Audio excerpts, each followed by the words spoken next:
Welcome to the Page by Page Book Club. I'm your host, Paige Imprint, and I bring you weekly book club meetings wherever you get your podcasts. Y'all saw the title, right? You saw what's about to happen? Oh my gosh. And if you're wondering, yes, I am in fact pinching myself.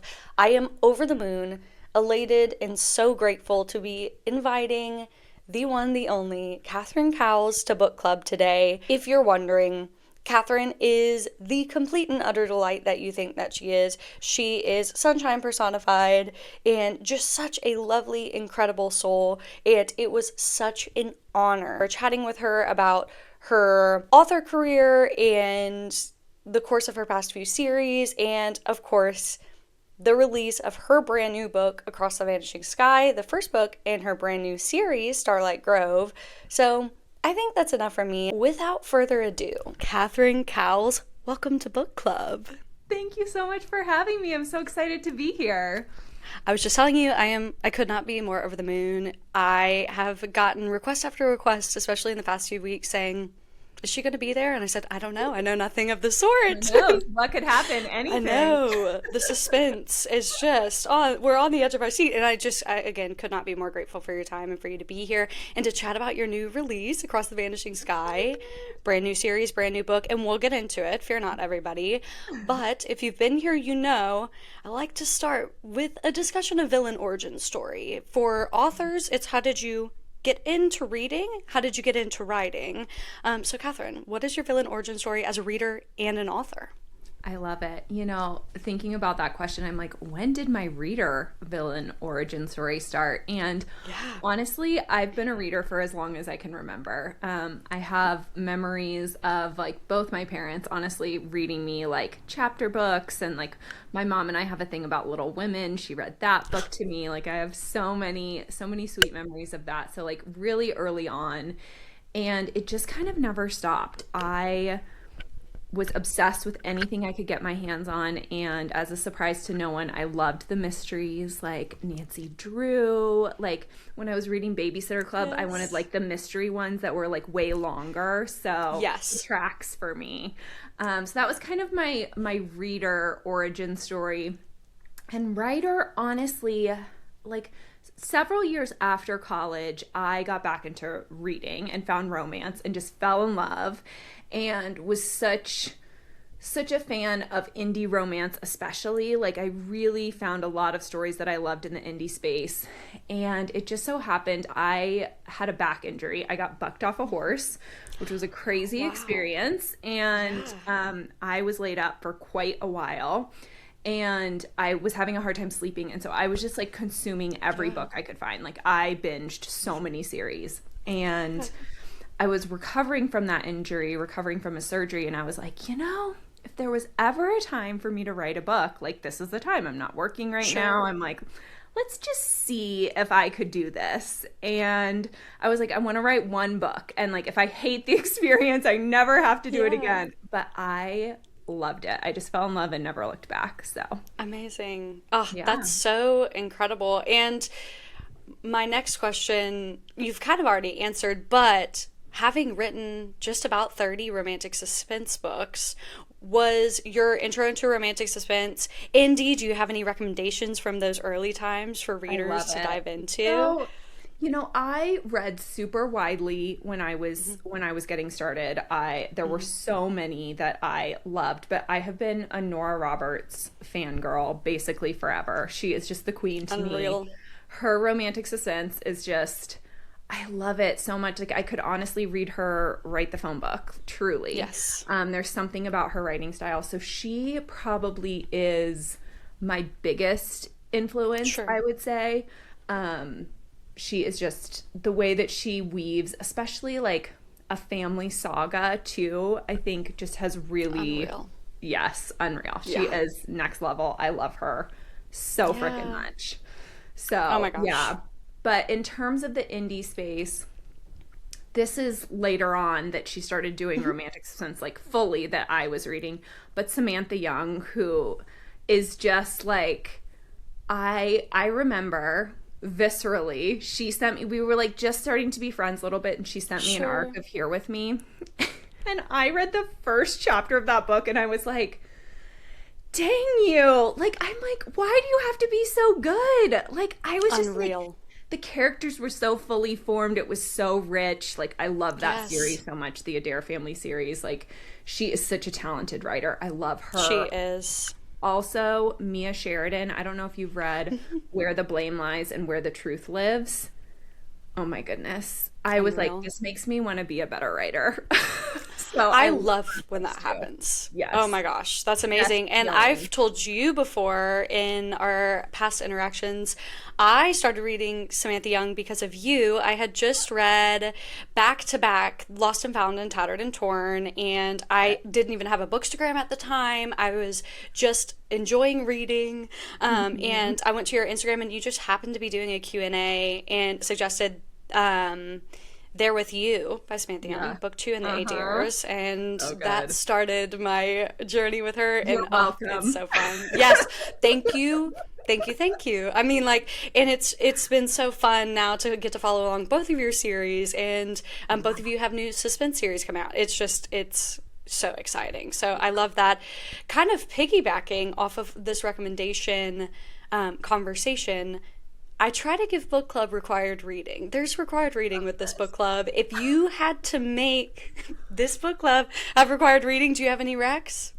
I have so many recs. Like honestly, I feel like it's going to be hard for me to narrow it down truly. Love it.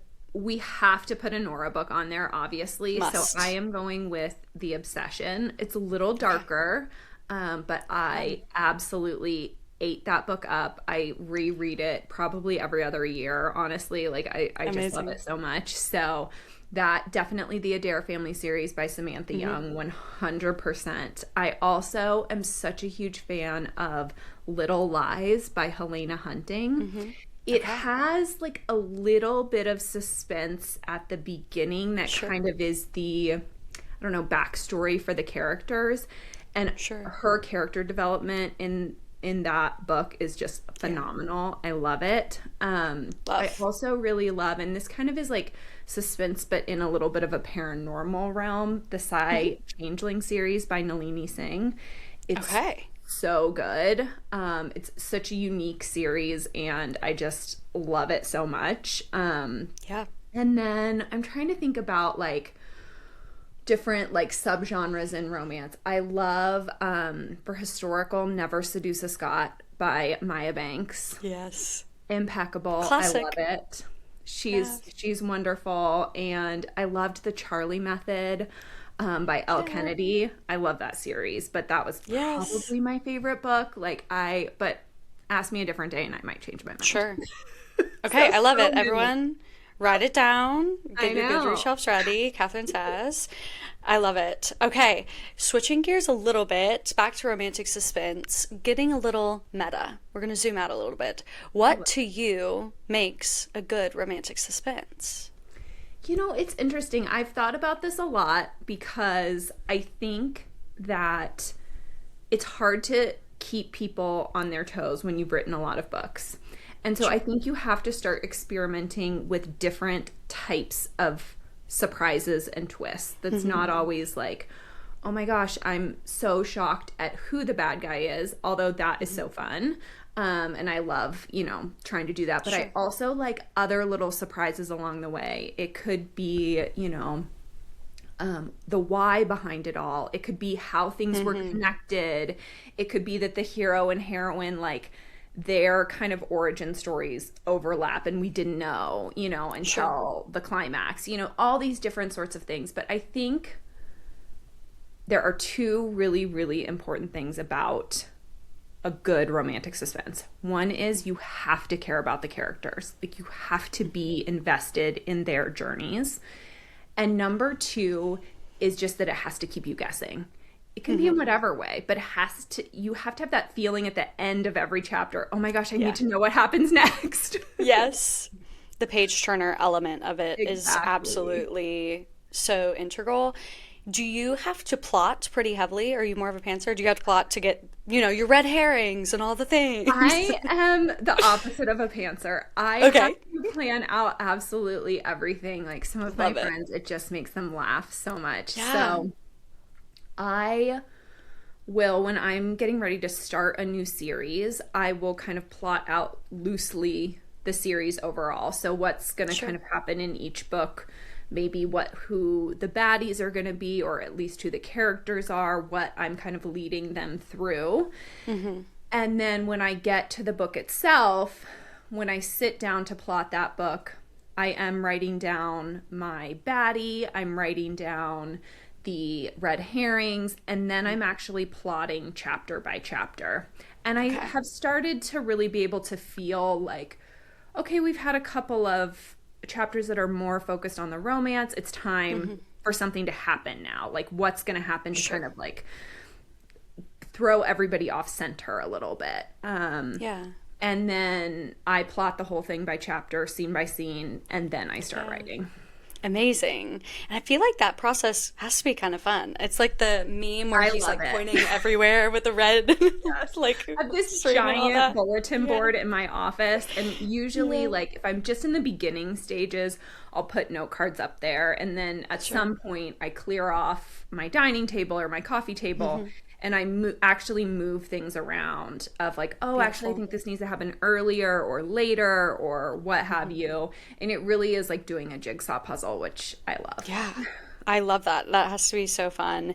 I am going to kind of continue the process conversation. I'm super grateful to have authors who follow along on this journey too. So I love to ask a few questions just about your authorship as well. Yeah. So you've had kind of a extremely exciting growth through the Sparrow Falls series, and especially series by series, it feels like you've just been growing and growing, which is so exciting.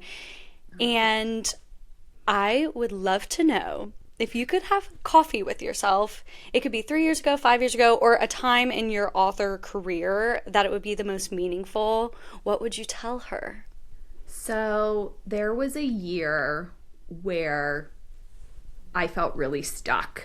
I felt like, things were going well, but I wasn't growing. I wasn't achieving new things. And I think I would love to have a conversation with her. And the biggest thing that I would say is trust yourself. I think there was a period of time where writing what I was writing in terms of having like that suspense element was not as common as it is right now. And I had gotten some advice like, maybe you shouldn't do that. Like, maybe you should just write straight contemporary. And I told the person at the time, I was like, I literally do not think I could do that. Like, I don't think I could write a book without that in it.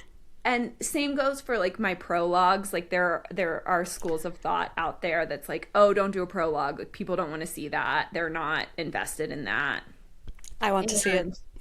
It was just like, these are the things that have made me unique, and what makes us unique is what is going to end up being our superpower. So that's like the biggest thing that I think is so, so important is like, yes, like finding good editors, finding good cover designers, all that stuff is so important. Finding, author friends that you can bounce ideas off of, all of that stuff. But I truly think the most important thing on the journey is to trust yourself and trust your voice. Like, your voice is like, you could give me, and even Sam, my bestie, like, you could give us the same outline, and we would write two completely different books. It would just be night and day different because we have different voices. And that's what's so beautiful about this book world, Yeah, it's so fun to see.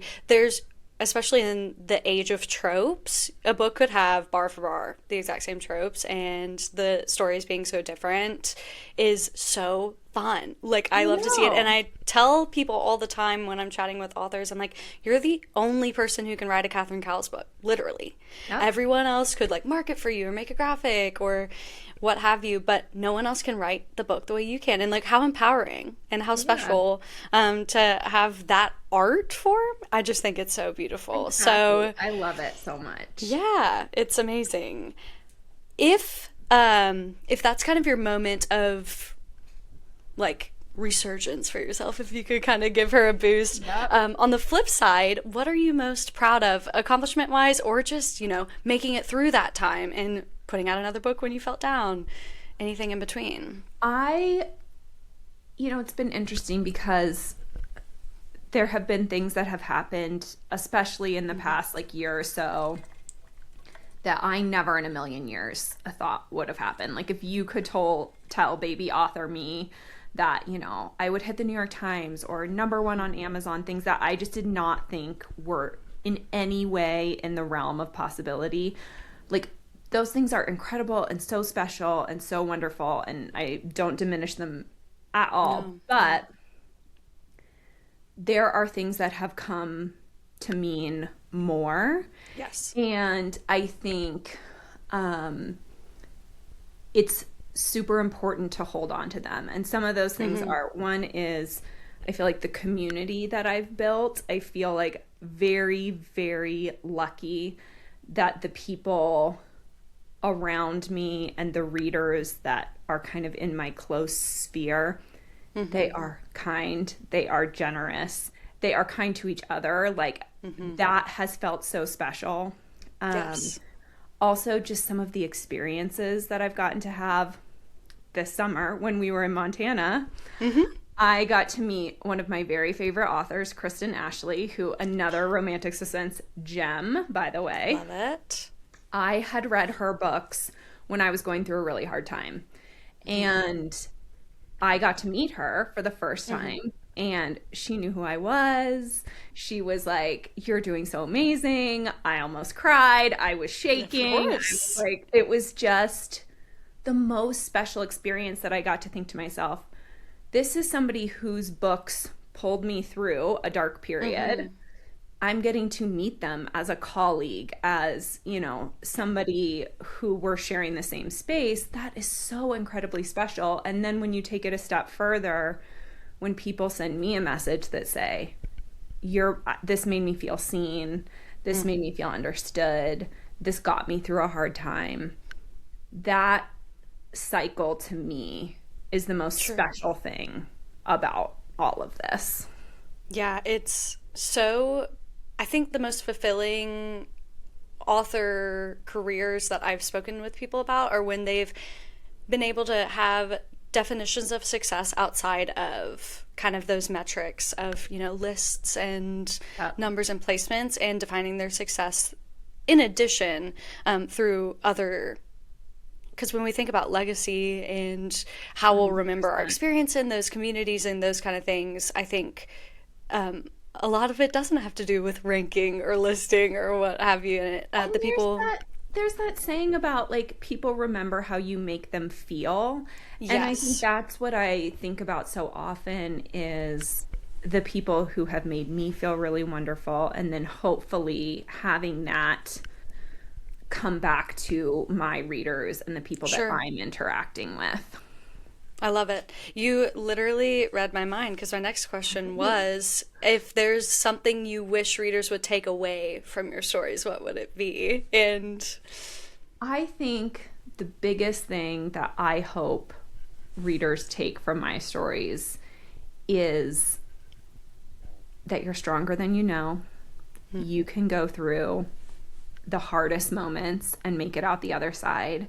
And you're going to be a person that you admire more, like more, feel more strongly about on the other side. And I think this about the romance genre in general, that this is a genre of hope.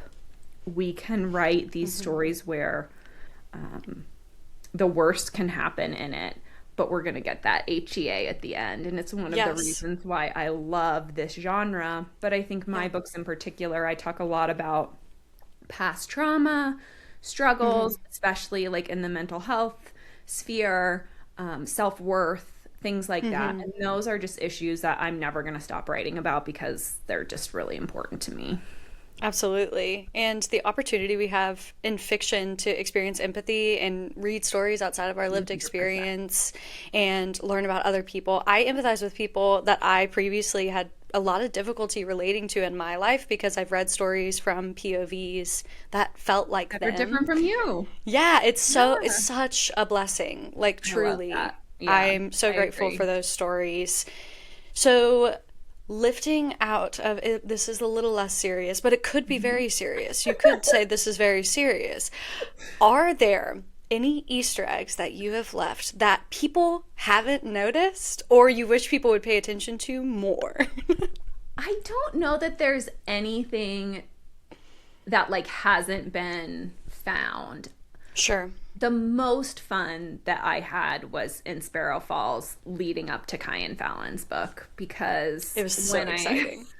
when I started that series, when I sat down to write it, I wasn't sure that I was going to write that dynamic. I had a friend who had challenged me. She was like, "If you're going to do a foster siblings series, there needs to be two that like get together." And I was like, "No, no, no, that's not my vibe. Like I don't write taboo, blah blah blah." But the moment she said it, I couldn't stop thinking about it. And so it was just going in the back of my head and I was just trying to like figure out what how that could work if it was me, like in my the way that I Yeah. write. And one little idea grabbed hold and it just ran. Like I've never Yeah. had a book do that before where it just like took over. And so before I even started writing book one, I knew where their story was going to go. So I had so Amazing. much fun over 6 books, teasing and developing Yeah. all of that. And there were things too that I found along the way, like ideas that I got as I was further Sure. along. But there were things I was planting, from the very beginning, which was very fun. It was such a fun experience from top to bottom and everything you did. I just always like to give the floor. I'm like, if there's something people have a I know. rock left unturned, I don't that's think this is so. where My amazing. readers are pretty dang amazing in terms Yes. of what they're looking at. Sometimes Yeah. even I'll be like, man, I didn't even think about that, but that's great. Love it. Yeah, the Swifties and Catherine Cowles fans are Exactly. all We are in the like same this. boat. Yes, I love it. I love it. The what is it? Oh my gosh. Venn diagram is a Oh, circle. yes, Which exactly. we It love. is a large Yes. center section. Yep. I love it. It's so fun. Okay, this is perfect segue. You just continue to perfectly segue me, and for that I'm forever grateful.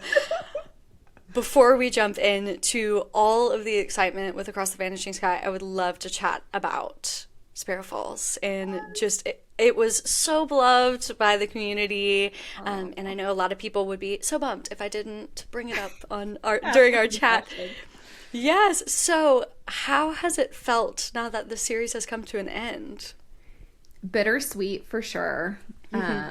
It I struggled when after I wrote that last book because Sure. Secret Haven really just almost felt like it wrote itself. Like it was such Sure. a joyful writing experience, and it was really hard to go to a new world after that. Sure. But I think part of that is just because the readers interacted with it in such a special way. Like Sure. every book that came out, it felt like it built on itself. And so the predictions for the next book and what people thought was going to happen and who is going to end up with who and is this Sure. happening and who is the baddie and there was a secondary character throughout the series who people kept thinking was going to be a bad guy and never was, and I was Never like, was. so sorry for you. Sorry, everybody. Yeah. Poor guy.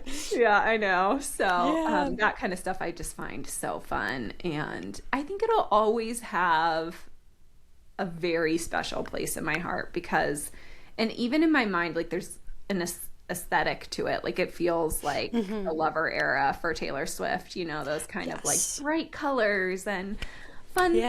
things. And I was I like, there love they it. are. Oh my God, Love perfect. it. Yes. No, that's so perfect. And each of your series truly do have their own feel and like just experience and setting. You set that up so beautifully. So Oh, thank that you. absolutely carries through. With Sparrow Falls, it kind of sounds like I know the answer on the easiest, but what was the easiest and the hardest Ooh, story that's a to come great together? I'm like looking at my books. Yeah.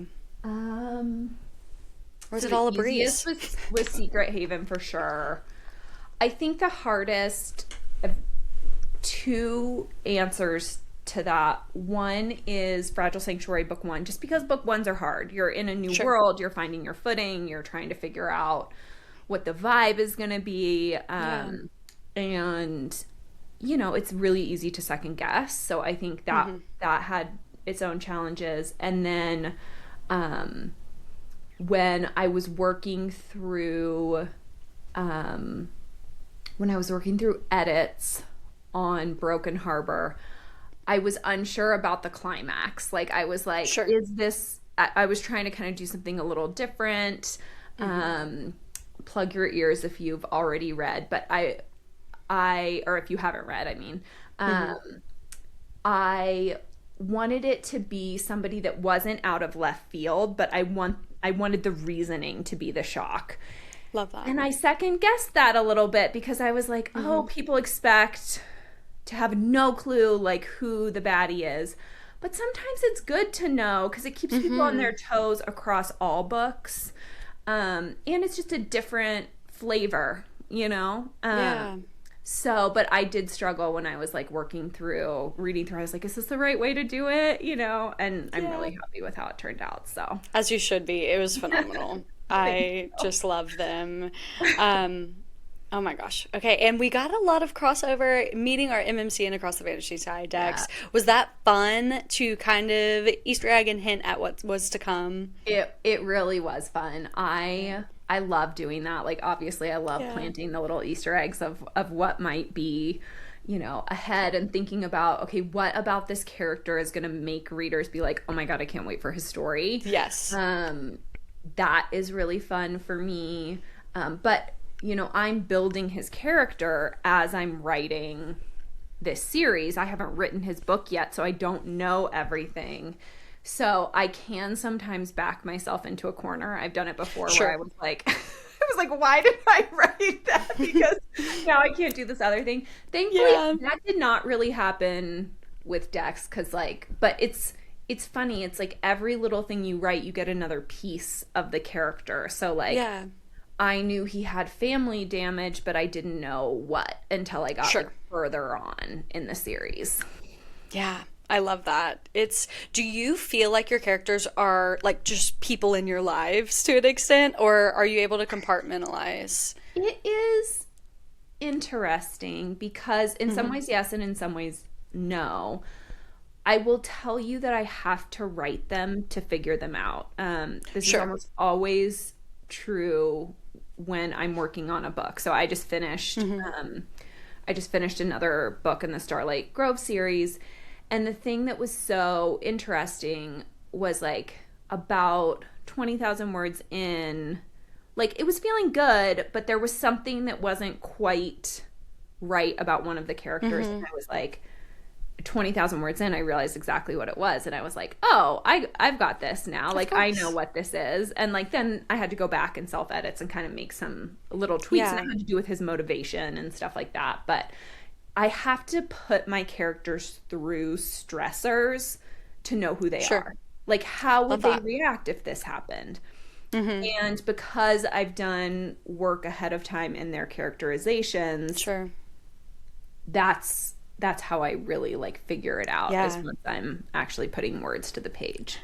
I love that. I love all the character lore. Like, oh, they would be an Enneagram type, whatever. Yes. Or they would absolutely wear Crocs. Or they would clap when the airplane lands. Just like these random things. Like, it's canon, but not. Like, it's just my Exactly. It's not in favorite. the I book, love it. but this is very much how they would be.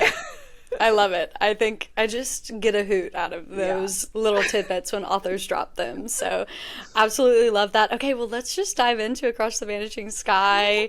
It is such a special story. I told you before we started recording, if you're listening on release day, this came out yesterday, so you can download now. If you've already read it, which I'm sure many of you have, we're going to be just chatting about all the exciting things. It is truly my favorite book you've ever written, your best work to date. Just the suspense, the romance, everything about it was phenomenal. This is a very vague question, and I can get more specific if you would like, but can you give a brief overview of Across the Vanishing Sky, Dex and Braden, and perhaps even just the Starlight Grove series, how the brothers, what their background is and experience and all that good stuff? 100%. So we really start out this book with our heroine, Bray, whose best friend went missing a year ago. She is still looking for her. She feels like the sheriff has not really done a great job of this. Mm-hmm. And it just so happens that she finds out that her neighbor might just be her very grumpy, broody, hilarious yet horrible meet cute. Hot. Hot. Neighbor is a hacker who might be able to help her on her journey. But our hero has a ton of walls, and he has these walls up because he is one of 5 brothers whose father was a very prolific serial killer. So he's been judged a lot his whole life. The town kind of reacts to them in a very specific way that is not all that positive in a lot of cases.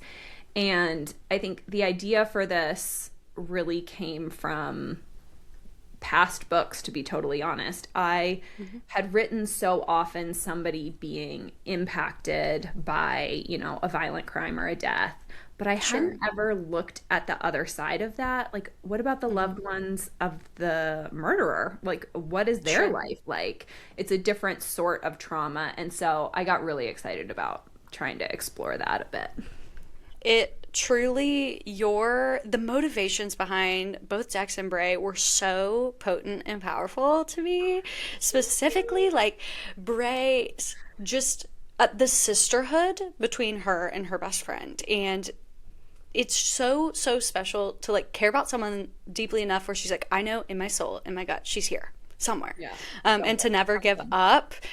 It was just, was there anything that inspired that relationship? Like, do you have a best friend or just any community in your life? Or was it just like, I wanted to write this dynamic? I have amazing, incredible friends. Like, I'm very lucky. I'm an only child myself, so I've never had, like, I haven't grown up with siblings. So friends really kind of became family in a lot of ways for me. So I think, and I'm just really attracted to the found family trope, as you know, if you read any of my books, it's basically like a family can take a lot of different shapes and sizes, which I just love that message. But I specifically, my female friendships in my life, that sisterhood, I have some friends from high school specifically that have just walked with me through the ups and downs of life, and we would do anything for each other. And I wanted to put that into a book, and like, what would it mean to have this depth of friendship with someone where they were basically, and you find this out very early on in the book, her friend has kind of helped, she's a single mom, and her friend has helped her raise her son, has really been the other half of this puzzle. And then she vanishes. And what do you do? Because you never get over that. You never stop looking for answers. It's so beautiful. And just for women, it was so validating. I love my husband. No hate on my husband. But, like, female friendship really is that important. And it is that valuable. And the love that you have between you and your best friend is that serious. Like, we see like people fighting for romantic love in many ways, but the way you portrayed platonic friend love was so just phenomenal in this story. So absolutely loved. Their meet not so cute was one of my all-time favorites. Oh my gosh. So be sure to flag if you haven't read it yet. Just be ready for ultimate, like, no good, very bad day for our hero going into horrible. It. And like, that just made it so much better. I'm like being a total tease here, but it was such a fun scene to write. It was unreal, and it was kind of all orchestrated by a very, very funny landlord, and you have such a beautiful skill with side characters, whether Thank it be the you. funny grandmother, someone who meddles, those kind of things. Is it? And we're always suspicious of them, bless their hearts. I know. Always. They're always a suspect. Everyone's a suspect. But do you enjoy, especially with the found family being one of your favorite tropes, getting to write those side characters who make their way through the series? I really, really do. And I think because I write about somewhat heavier topics, I think we really need those moments of humor to kind of Yes. release the pressure valve a little bit. Yep. And I also just feel like that's the balance of life. There's hard things, there's funny things, there's wonderful things, and I like showing that in my stories. Yep. I love it. It's so beautifully done. What was the most important thing for you to focus on, like perspective wise, as you were starting the new world of Starlight Grove? I think for me, I wanted to make sure because the brothers' core trauma is the same, it was a really fun challenge to be like, how would they deal with this differently? How would their personalities show in handling all of this? But you want to make sure that each one feels unique, that it's not just this wound over and over. Sure. And I thought that would be harder than it actually ended up being because they all kind of have different roles in that. And so it really manifested very differently for all five of them, Sure. which I've loved exploring. It's just been fun for me because Yeah. I'm twisted in that way. Absolutely. Well, and each of them, you meet them all in Across the Vanishing Sky, and they're absolutely their own people. And many are asking, many are wondering, who's next? What's next? And we can't say, but be on the edge of your seat. Like they're so lovable in their own ways, and I love how you Easter egg, and it's so fun getting to meet these people. Yes. Which perfectly, again, you're just the segue queen today. I love how differentiated the brothers are and how each of their personalities and qualities about them are so defined from out the gate. What are your favorite qualities about Dex and Bray? Oh, I love this. For Bray, it's her ferocity. Like, she just does not give up. She will take no shit. She just keeps pushing on no matter what is in her way, whether that comes to being a good mom, to finding her friend who's missing, all of these things. She just will not back down, and I admire that so much. I want to channel a little bit of that in my life. And I think with Dex, it really is the fact that while he does not let many people in, once you're in, he will do anything for you. Yeah. He will do absolutely anything for you, and I really admire that. Like, maybe being a little bit of a tougher judge of character, but Sure. really having your people's back afterwards. And just the fact that he's so grumpy and broody with her, like, not really with everybody else in his life, but just with her. Literally. Yes. It's That so was funny. really fun to write because it's like it's a little bit of a different dynamic. Yeah. Yeah. I love it. I love the way you write children, how funny they are, how integral they are to the story. We have another incredible Catherine Cowles child in Across the Vanishing Sky. Do you have any methodology to writing your children in your books? So this book in particular, I have kids in and around me and stuff. So like I have some, I don't have my own kids, but I definitely get to see them in their in action, creating trouble and all the things. Love it. Yes. But I really wanted to write a little boy who had was using a lot of slang words, but I don't know what the slang words are right now. So yes. My dear friend Elsie Silver has a son, and so I was like, can I get baby Silver to help me with a task? Love And it. like a champ, he came through, and Amazing. really, so many of the characteristics of the little boy in this book, Owen, are thanks to him because he gave me like the I words. love And it's that. been funny because I've had a few moms message me and be like, "Oh my Yeah. gosh, this is exactly like my I kids," love it. and It's what they so say funny. over and over again. I'm like, "Yes, Love victory it. is Yes. mine." Yes. Reading it, I truly was like, I am so old. I'm so old. Like, I was Right? just like, I don't even know. I can't believe that I used to be this person, I like, to know. my When I mom. sat down to write it, I was like, I don't know. I don't know what the Yeah. slang what the slang words are. Oh my gosh. It was absolutely incredible. This is kind of veering away from Starlight Grove, but maybe not. What is your favorite trope to write? And is there a trope that you haven't written that you would love to write or you'll never write? Ooh, That's these are three these pronged are good question. ones. Sorry. I actually have an answer to all three of these. Amazing. Amazing. Um, my favorite trope to write is, which is kind of a made up trope, but I'm claiming it anyway, Yeah. is childhood friends to enemies to lovers. Or The like best. childhood friends to almost to enemies to lovers. That is my fave. So good. I just love it so much. There's something about that dynamic. I really love the familiarity of friends to lovers, but the added angst of like something went wrong. I Sure. love adding that. Love. Um, a trope that I am dying to write, but have not figured out how to do this is arranged marriage. I feel like it really only works with like mafia. Yeah.